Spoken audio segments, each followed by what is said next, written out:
Hello hi friends, तुमचं सर्वांचं आजच्या व्हिडिओमध्ये खूप खूप स्वागत। तर आज मी तुमच्यासोबत शेअर करणार आहे दमदमीत असा बदामाचा शिरा। सध्या आई मला रोज खायला देते। बदामाचा शिरा खूप पौष्टिक आहे आणि खूप आपल्याला ताकदही देतो। जर तुम्ही प्रेग्नंट असाल किंवा तुमच्या घरामध्येही कोणी प्रेग्नंट असेल किंवा थंडीमध्ये वगैरेही हा बदामाचा शिरा खाल्लेला खूप चांगलं असतं। तर कसा करायचा आहे ते मी तुमच्यासोबत पूर्ण रेसिपी शेअर करते। अगदी सोपं आहे। सगळ्यात पहिले तर मी आदल्या दिवशी रात्री 4 ते 5 बदाम भिजत टाकलेले आहेत। छान भिजल्यानंतर सकाळी आपल्याला उठल्यावर पहिले चहाच्या पहिले आपल्याला हा शिरा खायचा आहे।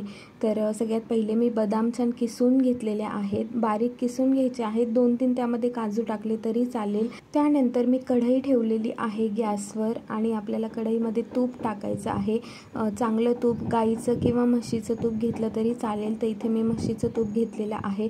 तूप छान तापलं की आपल्याला त्यामध्ये रवा भाजून घ्यायचा आहे।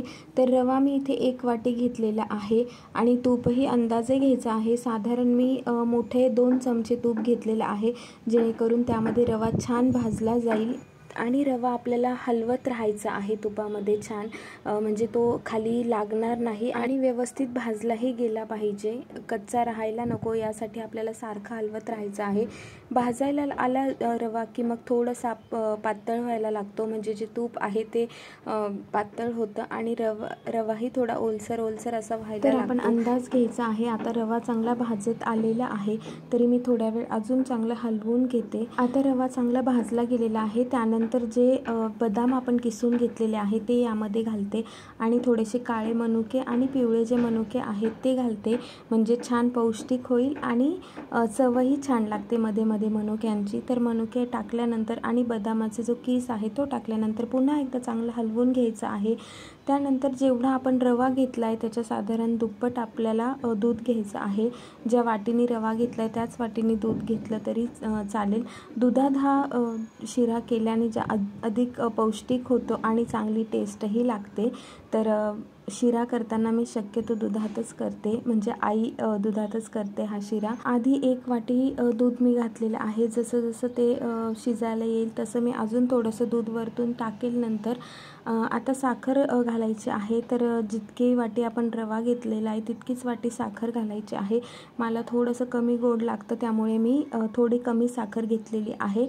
तर तुम्ही जेवढा रवा घेतला आहे तेवढीच साखर घ्यायची आहे आणि साखर मिक्स करून घेतली की पुन्हा 1 वाटी मी दूध यामध्ये वरतून घालते आहे आणि चांगलं आपल्याला हे एकजीव हलवून घ्यायचं आहे।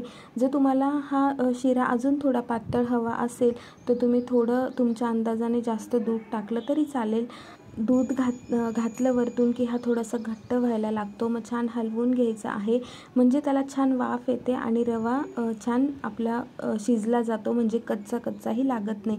आणि मधून मधून थोडंसं आपल्याला हाताने चेक करायचं आहे, रवा छान भाजला जाऊन त्याला वाफ आली आहे की नाही, कारण की कच्चही राहण्याची शक्यता असते।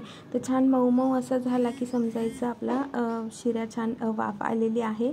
तर आता झालेला आहे शिरा आणि मी थोड्या वेळ 1-2-3 मिनटं फक्त कढईमध्ये तसंच ठेवते आहे। तुम्ही पण 1 ते 2 दिवसाआड हा शिरा नक्की खात जा। थंडीमध्ये तर खूप पौष्टिक असतोच, पण इतरही वेळेस खाल्लेलाही खूप चांगला असतो। तुमच्या घरात लहान मुलं असतील तर त्यांनाही हा नक्की द्या, कारण बदामामुळे बुद्धी तेज होण्यासाठी मदत होते आणि बदाम खाल्लेलेही खूप पौष्टिक असतात, पण नुसते बदाम जास्त खाल्ले जात नाहीत। त्यामुळे तुम्ही असा जर त्याचा शिरा केला तर छान दमदमीत असा नाश्ताही होईल आणि सकाळी ऑफिसला वगैरे जाताना किंवा कॉलेजला कुठेही जाताना तुम्ही हा जर दमदमीत असा शिरा खाऊन गेला तर दुसरा कुठलाही नाश्ता करणार